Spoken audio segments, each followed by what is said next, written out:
2 मंत्री 3, न जाने कितने मंत्री आए हैं और यहां पर जितने लोग खड़े हैं वो जानते होंगे कि एक मंत्री एक किसान के हाथ को पकड़ करके खेतों में घूम रहे थे। मंत्री जी से ने पूछा कि यहां पर कौन जीतने वाला है, पहले तो ज्यादा वोटों से इस बार जिताओगे, पहले हजारों से जीते थे, इस बार उससे ज्यादा जीतेंगे। जो मंत्री किसान का हाथ पकड़े जा रहे थे उन्हें लगा कि किसान उनके धोखे में आ जाएगा, उनके जुमलों में फंस जाएगा। लेकिन मैं बधाई देना चाहता हूं उस पत्रकार को, मंत्री जी के जाने के बाद जिन्होंने हाथ पकड़ करके अपने खेतों में घुमाया था। जब पत्रकार साथी ने पूछा कि कौन जीतेगा यहां से, वो गरीब किसान गांव में रहने वाला हमारा, उसने कहा कि सुधाकर यहां से हजारों वोटों से जीत करके जाने वाले हैं। ये मंत्री अपनी उपलब्धि नहीं बता रहे। जिस मंत्री ने किसान का हाथ पकड़ा था, तमाम मंत्री आ रहे हैं धोखा देने, अपनी उपलब्धियां नहीं बता रहे यहां आकर के। वो किसान जो अपनी पैदावार की चिंता में डूबा है, उसकी फसल की कीमत कैसे मिले, ये मंत्री जो घूम रहे सरकार के, वो ये नहीं बता पाए कि डीजल सस्ता मिलना चाहिए किसान को, खाद कीटनाशक दवाई, और जब हमारे किसान की पैदावार तैयार हो जाए तो ये बीजेपी के लोग बताना भूल गए कि लाल किले से लेकर के मंचों तक कहा था कि हमारे किसान की पैदावार जो होगी उसकी आय हम दोगुनी कर देंगे। यहां हमें दिखाई दे रहे हैं या किसान, बताओ ये डबल इंजन की सरकार वालों ने किसी किसान की आय दोगुनी की हो तो बताइए। ये लोग कह रहे डबल इंजन से कुछ नहीं होता, इंजन का ड्राइवर अच्छा होना चाहिए। हमें वो ड्राइवर नहीं चाहिए इंजन का जो इंजन छोड़ करके ड्राइवर भाग गया हो। हमने अपने बीच का नेता चाहिए, हमें अपने बीच का नेता। ये लोग जो दूर दूर से घोसी में चल करके आए हैं, उनकी भाषा आपने सुनी होगी विरोधियों की। विरोधी न जाने क्या क्या कहने लगे हैं। जो विरोधियों की भाषा बदली है वो इसीलिए बदली है कि यहां का किसान, यहां का गरीब, यहां का नौजवान सब जाति धर्म तोड़ करके साइकिल के साथ और समाजवादी पार्टी के प्रत्याशी सुधाकर सिंह के साथ खड़े दिखाई दे रहे हैं।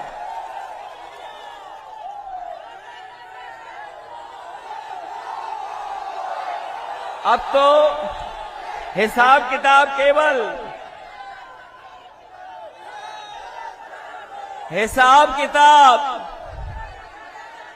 इस बात का नहीं है।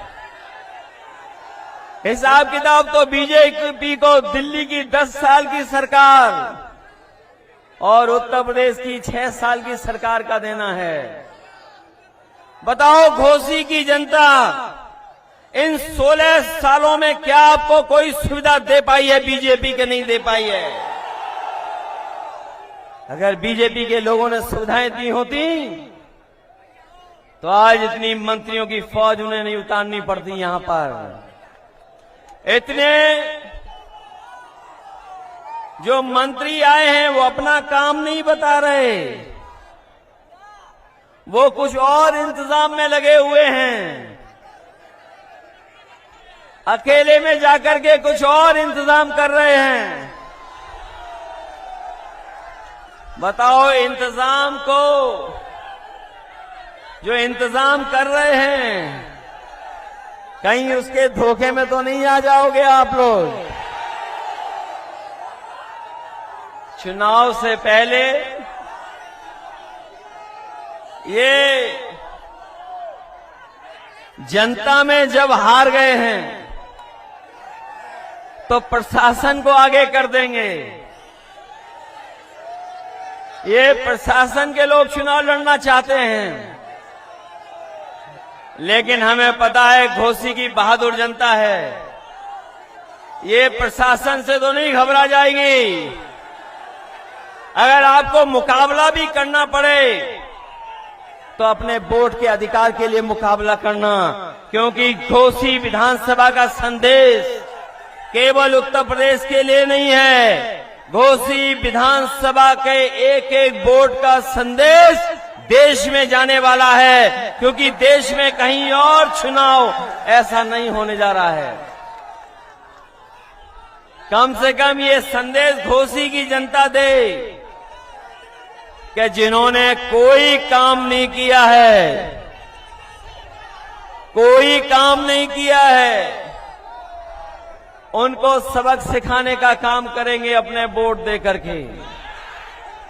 वैसे तो पलायन लोग करते अपने काम रोजगार के लिए, नौकरी के लिए, लेकिन ये तो पहले विधायक दिखाई दे रहे हैं जो अपने स्वार्थ में पलायन कर रहे हैं, अपने लाभ के लिए पलायन कर रहे हैं। क्या ये जनता को सुविधा देने के लिए पलायन कर रहे हैं कि अपने लिए पलायन कर रहे हैं? ये अपने लिए इसलिए कर रहे हैं क्योंकि ये अपना स्वार्थ देख रहे हैं। जो अपना स्वार्थ देख रहे हैं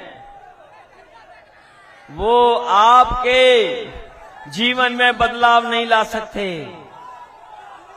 अगर इन्होंने जीवन में बदलाव लाते आपके, तो कहीं न कहीं आपको सुविधाएं देते। ये सरकार ऐसी है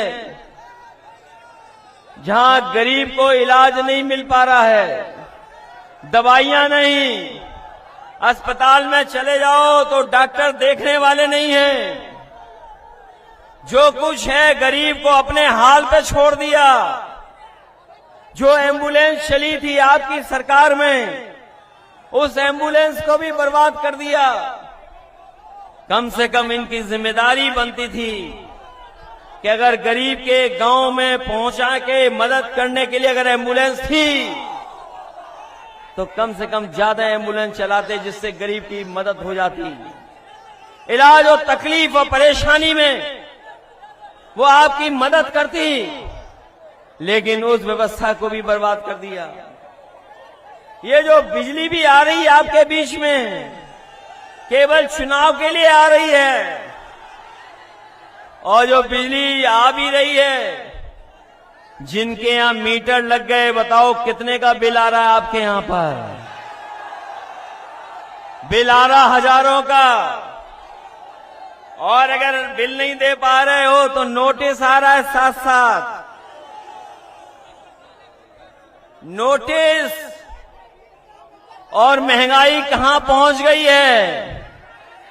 जो कभी फ्री दिया था सिलेंडर, बताओ आज उस सिलेंडर की कीमत क्या है? कीमत कहां पहुंच गई? जो आप सामान बाजार से खरीद रहे हैं, बताओ हर सामान महंगा हो गया कि नहीं महंगा है? ये बीजेपी के लोग गरीब की जेब से पैसा निकाल करके अमीरों की तिजोरी भरने का काम कर रहे हैं, और जो सुविधाएं गरीबों को मिलनी चाहिए उन सुविधाओं को छीनने का काम कर रहे हैं। क्या घोसी की विधानसभा इतिहास बनाने जा रही कि नहीं जा रही, बताओ आप। ऐसा चुनाव शायद ही उत्तर प्रदेश में देखने को मिला होगा, जहां पर समाजवादी पार्टी के प्रत्याशी के लिए जाति धर्म से लेकर के सब सीमाएं टूट गईं। अगर जाति धर्म की सीमाएं टूटी हैं तो दलों के भी सब बंधन टूट गए। जो दल कभी हमलों के खिलाफ थे, आज सब दल समर्थन कर रहे हैं समाजवादी पार्टी का। हम उन दलों को बधाई देते हैं कि जो समाजवादी पार्टी के साथ खड़े होकर के समाजवादियों का साथ दे रहे हैं। कि ये महत्वपूर्ण लड़ाई है, कोई छोटी बड़ी लड़ाई नहीं है। ये बड़ा फैसला होगा आपका, और ये ऐसा फैसला है जो देश की राजनीति में भी बदलाव लाएगा। जब से समाजवादी और देश के दल एक हो गए, जब से इंडिया गठबंधन बना है, लोग घबराए हुए हैं कि इंडिया गठबंधन कैसे बन गया। न केवल गठबंधन से घबराए हुए हैं, बल्कि जो सवाल उठाए जा रहे हैं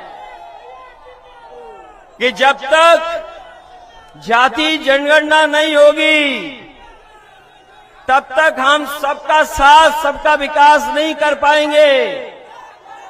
ये जो लोग सबका साथ की बात कर रहे हैं, वो सबके बीच में गैर बराबरी नहीं खत्म करना चाहते। और जब तक गैर बराबरी नहीं खत्म होगी, जब तक जाति